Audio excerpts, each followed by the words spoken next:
Nesta gota de perdão, número 7, continuamos a falar sobre perdoar a si mesmo.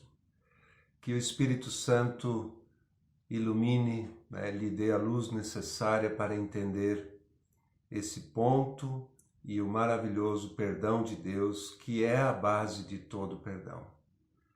No Evangelho de João, capítulo 20, está escrito: mais uma vez, ele disse: paz seja com vocês. Assim como o Pai me enviou, eu os envio.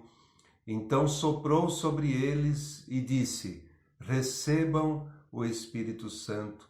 Se vocês perdoarem os pecados de alguém, eles serão perdoados.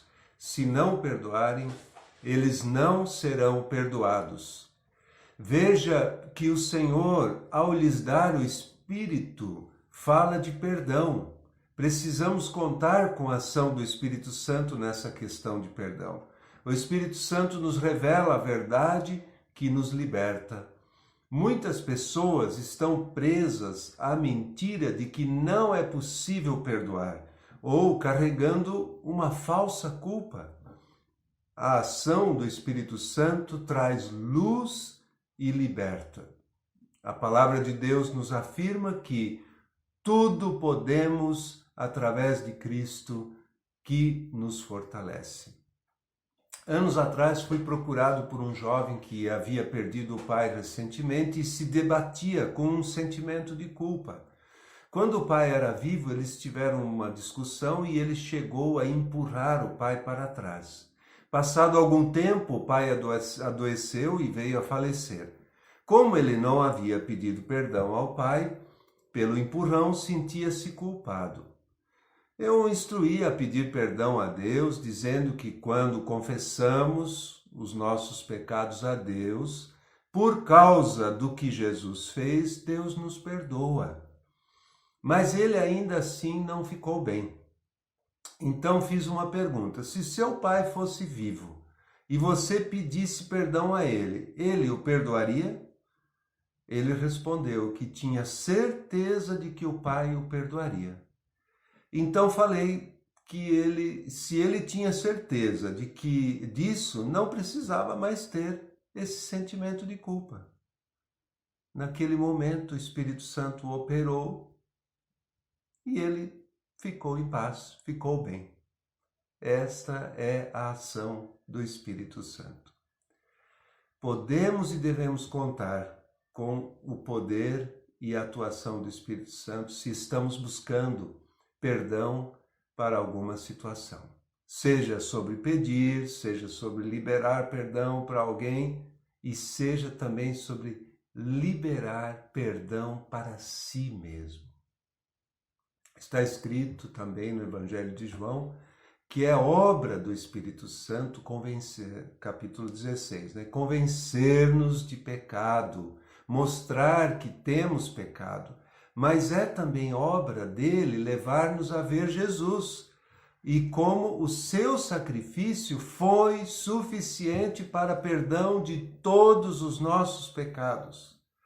Esse convencimento do Espírito Santo é momentâneo e tem o objetivo de levar-nos ao arrependimento e perdão dos pecados. E uma vez confessado o pecado, podemos ter certeza do perdão e ficar em paz. Deus perdoa e realmente esquece, no sentido de não usar mais aqueles pecados como uma acusação contra nós. Ele não exige nada mais do que a confissão dos pecados. Ele não nos castiga ou exige algum sacrifício extra para nos redimir dos pecados. Ele já aceitou o sacrifício do seu Filho unigênito e ficou satisfeito. Essa é a boa notícia do Evangelho. Isso se chama graça, favor imerecido de Deus. Jamais seremos merecedores.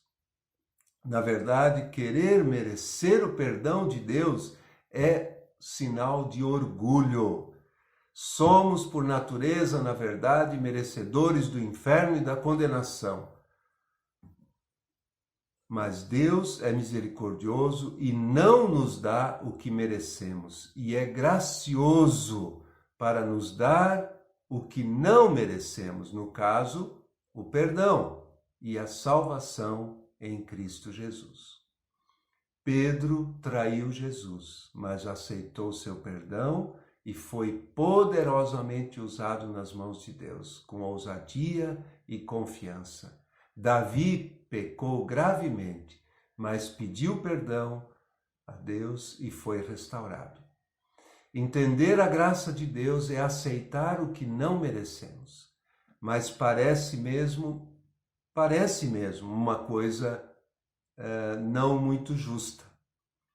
Mas para Deus é justo, pois é o que ele diz na carta do apóstolo João, capítulo 1, versos 8 e 9. Vamos ver o que está escrito. Se afirmamos que não temos pecados e enganamos a nós mesmos e não vivemos na verdade.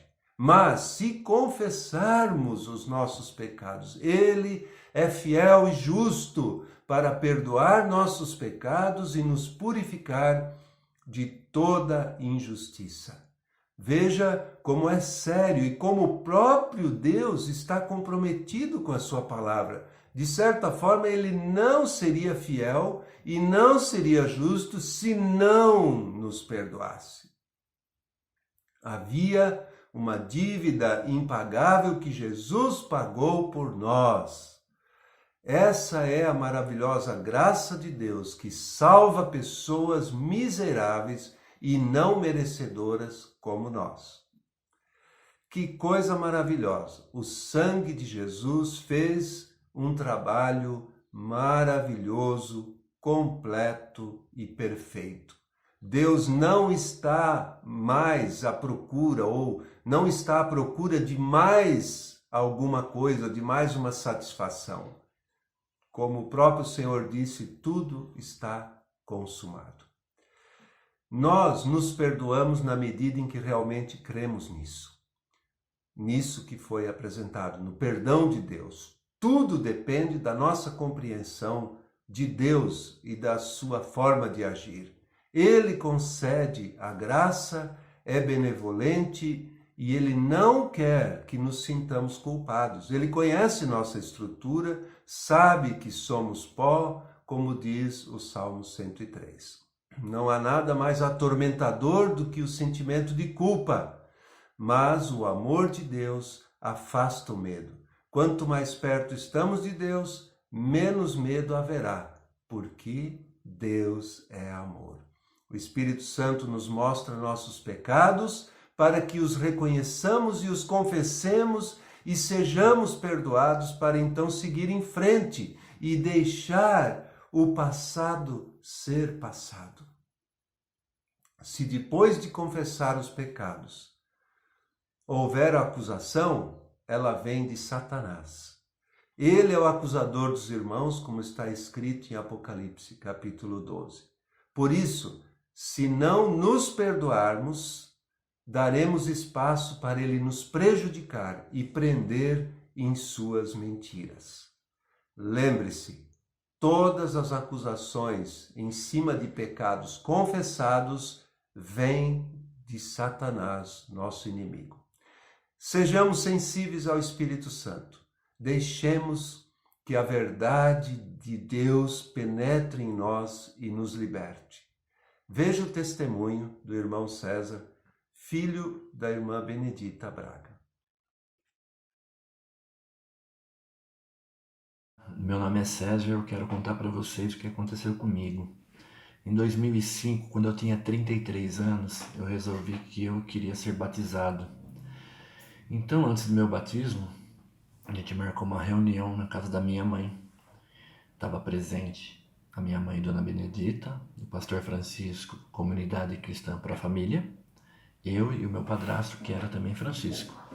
Então, a gente conversando, falando muito sobre o perdão, foi me feita uma pergunta: qual a pessoa a gente tem mais dificuldade em conseguir perdoar? Então eu fui logo respondendo: meu pai, porque eu sou filho de pais separados desde sempre, desde pequenininho, e como meu pai não estava ali, era mais fácil falar isso. E aí ele disse: não, Então eu meio sem graça olhei para minha mãe e falei, minha mãe? Ele disse, não. Aí eu sem saber a resposta, ele me disse, se perdoar é o mais difícil. Quando ele falou isso, eu caí em choro. Comecei a chorar e ninguém entendeu nada, por que eu estava chorando. Só eu sabia o que passava dentro de mim. Todos começaram a chorar comigo e quando eu me acalmei, aí eu expliquei que em 1987 a minha mãe morava numa favela, barraquinhos de madeira, às margens de uma rodovia. E todo final de semana meu pai me levava e eu ficava lá, na casa da minha mãe, e eu tinha um irmãozinho lá, o Jader, ele tinha 5 aninhos. E quando chegava do domingo à tarde que eu precisava ir embora, o Jader se agarrava nas minhas pernas que não queria que eu fosse embora. Aí eu explicava para ele que eu tinha que ir para a escola, estudar, né? Que no outro final de semana eu vinha e ficaria com ele de novo. Aí ele deixava. No outro final de semana a mesma coisa. Domingo à tarde ele se agarrava em mim e não queria que eu fosse embora. Eu explicava que eu ia para a escola, mas que eu voltaria, né? Para ficar com ele. Só que teve um final de semana que eu não voltei. Eu não fui na casa da minha mãe. Eu estava na casa de um amigo, do lado era um bar de esquina que passava a rua principal do bairro e começou um movimento enorme de ambulância e bombeiro passando ali. Quando o dono do bar chegou, ele falou que tinha acontecido um acidente terrível lá na favela, que um ônibus desgovernado tinha entrado no meio dos barracos, destruído um monte de barraco e poderia ter acontecido ter vários mortos, né? Eu fiquei apreensivo, mas mesmo assim eu não comentei com ninguém que a minha mãe morava lá, para alguém me levar lá. Ninguém sabia que minha mãe morava na favela, nem um dos meus amigos. Eu voltei para minha casa, comentei com meu pai, mas anoiteceu, eu fui para a cama, deitei e no meio da noite eu ouvi uma voz: César! Quando eu ouvi essa voz, eu sabia que algo de errado tinha acontecido. Ao abrir a porta, era uma de minhas tias e ela disse: César, seu irmão morreu. Você vai vir com a gente agora ou depois você vai? Aí eu respondi que depois eu iria. Quando clareou o dia, eu fui até o velório. Logo chegando, uma amiga da nossa família veio ao meu encontro chorando. César, você viu o que fizeram com seu irmão? Aí eu fui entrando no velório e avistei aquele caixão branco e uma criança dentro com uma roupa branca. Eu cheguei perto e era o meu irmão. Então essa é a imagem, a última imagem que eu tenho do meu irmão na minha mente. A partir desse momento se instalou dentro de mim um sentimento de culpa, porque eu não tinha ido naquele final de semana na casa da minha mãe para ficar com meu irmão. Porque na minha cabeça, se eu tivesse lá, esse acidente poderia não ter acontecido. Eu estar com meu irmão em outra localidade, em outro lugar, ele está comigo e não acontecer. Ele foi morto na frente da mãe dele, do pai dele, ele e uma outra garotinha que estavam dentro de um tanque de roupa cheio de água brincando. Uma tia minha quase morreu também, que foi tentar ver se conseguia salvar, quase morreu. Entendeu? Desde então, por quase 20 anos, essa culpa me perseguiu. Só que como Deus é maravilhoso, usou o pastor Francisco para me falar do poder do perdão. E desde então só restaram lembranças do meu irmão e não a culpa. Então em 2018, 32 anos após a morte do meu irmão, no enterro da minha avó, quando eu cheguei do lado da cova, tinha 3 sacos, eu fui pegando. Peguei o primeiro eu não conhecia o nome da pessoa. O segundo era o nome de Otávio, que é meu avô. E o terceiro era o nome de Jader, meu irmão, com uma etiqueta da data de nascimento e a morte. Ele não tinha nem 6 aninhos. Acabou o enterro, fomos embora. No outro dia, quando eu estava tomando banho, veio na minha mente: puxa vida, eu peguei os restos mortais do meu irmão na minha mão, mas nem por um segundo veio nada de culpa, nem um sentimento de culpa veio. A única coisa que veio foram as lembranças dele. Então, eu estava liberto daquilo. Então você aí, perdoa, se perdoe. Isso pode mudar a sua vida, como mudou a minha. Deus te abençoe. Amém, né? Graças a Deus. Louvado seja o Senhor por sua graça, seu amor e seu perdão. Alguém disse que as mãos do apóstolo Paulo estavam sujas de sangue dos primeiros mártires cristãos quando ele escreveu as mais belas palavras sobre o amor na carta, né, de 1 Coríntios capítulo 13. No entanto, ele entendeu o perdão de Deus e deixou o passado ser passado. Ele nos diz em Filipenses 3:13, na Bíblia Viva, diz o seguinte: não, caros irmãos, não sou ainda tudo quanto deveria ser, porém estou concentrando todas as minhas energias para insistir nessa única coisa, esquecendo o passado e aguardando esperançoso aquilo que está à frente. Esforço-me para chegar ao fim da corrida e receber o prêmio para o qual Deus está nos chamando no céu em Cristo Jesus. É claro que o apóstolo Paulo não está falando aqui só de perdão, mas o perdão pelo seu passado está incluído nas coisas que precisavam ficar para trás, para poderem seguir em frente para o alvo maior em Cristo Jesus. Não deixe o passado te prender mais, deixe-o para trás, deixe o passado ser passado. Perdoe aos outros e a você mesmo e deixe tudo para trás. Deixe o passado ser passado e permita Deus escrever uma nova história e devolver o que o gafanhoto roubou. Deixe Deus transformar em bem todo o mal que lhe aconteceu. Ele pode e Ele quer fazer isso. Deus te abençoe.